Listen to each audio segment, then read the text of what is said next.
Hello, good day and welcome. In this section, we'll be looking at subroutine, functional interface, and lambda expression. At first, the very first video we'll be making in this section is the method declaration. Then we'll go ahead and look at types of methods. Then we'll look at parameters, return statement, method overloading.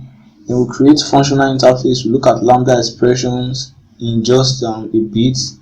We won't go into details in lambda expression. It's a topic that is quite vast, so I'll be making another video for lambda expression, but I just want to give you an idea that there's something called lambda expression. Then at the end of the day, we'll be looking at throwing exception and using the try catch statements.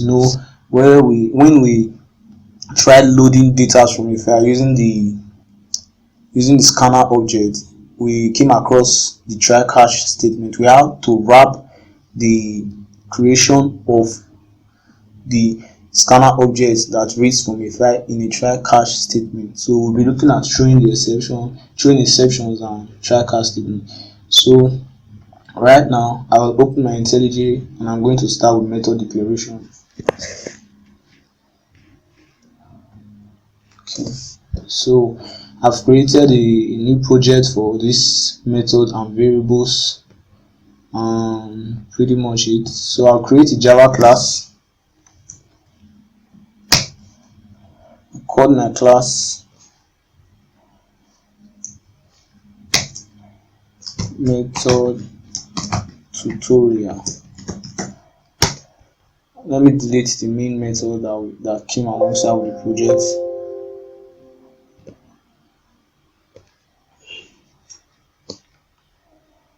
I'm not making use of the class, so I have method tutorial right here, and let us include our main method. Okay, we've included our main method already. Recall that we did variables in the last video. I showed you what is known as member variable, and I also told you that there is another type of variable known as what instance variable. Those two variables are known as global variables because they are outside of any method, so they can be accessed in any of the method that is declared inside our class. So pretty much we have been making use of just one method, which is the main method. And I want you to note that in any Java program there is always a main method. There is an exception though. In the case of Java graphics, there is a class. If you are trying to make a Java application class for Windows, if you are trying to make a graphical user interface, it is still very important that you include the class. So some persons feel like there is no need to include the main method. It's very important to include the main method. Some persons feel like it's not important to include the main method. In that case, there might be instances where the Java program will not run because the main method is absent. The main method is not present. So it's always important. The main method is the starting point of our program. Now we are going to declare our own method. Now to declare our method, we use public static, and I'm going to call this method greeting, and I'm going to print out a simple hello user, welcome to my Java programming course. So let's change it to hello there. You can see I just have this I've declared this method already. Now to load this method, I have to move over to my main class or any other method I'm going to be using this method. Then I'll just call the method. I'll say greeting, and that's it. So when I run my program this time around, you see that my program is going to run this greeting method. So I run.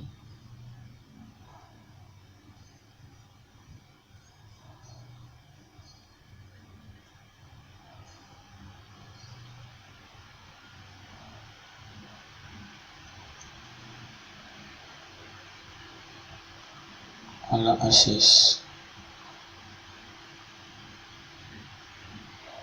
Just give it some time, it is building up. I don't know why it's taking this long. Okay, as you can see, we have hello there, welcome to my Java programming course. Now if I comment this stuff, that is, it's not present in the main method, I'll run the program and you see it won't print anything out in the console. This is because I've commented it. So everything that we run in our program has to be inside of this main method. If we are using if we are using method, we have to call the method inside of our main method. If the stuff is not inside of the main method, if the code is not inside of the main method, then our program will fail to run. Sorry, the method will not be called. So I'll comment back. I guess you understand it already. So the way to declare a method, you have to specify public static void, then you have to specify the name of the method. Now this first part is known as access modifiers. The public static is known as access modifiers.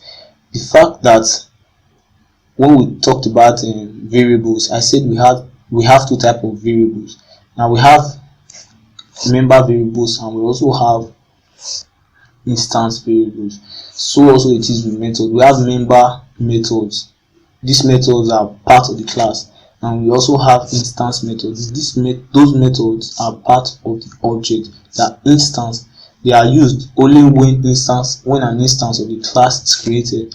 Like I said, we won't be looking at instance method just like we didn't look at instance variable in the past video, but in the future video we'll be looking at instance variables and instance method in depth because we'll be making use of object at that time. Now we don't need those variables because we are not yet making use of object. Now the public modifier simply means that we can access this greeting from another class. So remember our math dot. Let me just do a double equals to math dot random.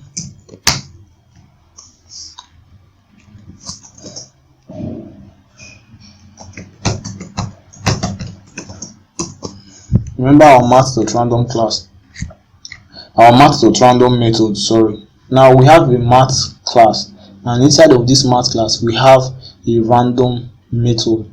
As you can see, this is the signature of the method. The method is public, it is also static, so it means it's a member of the class, and it returns the double type. Don't worry, we'll get to return type in the jiffy. Now since this method is public, it means that it can be called from another class. It can be used from another class just because it is public. Now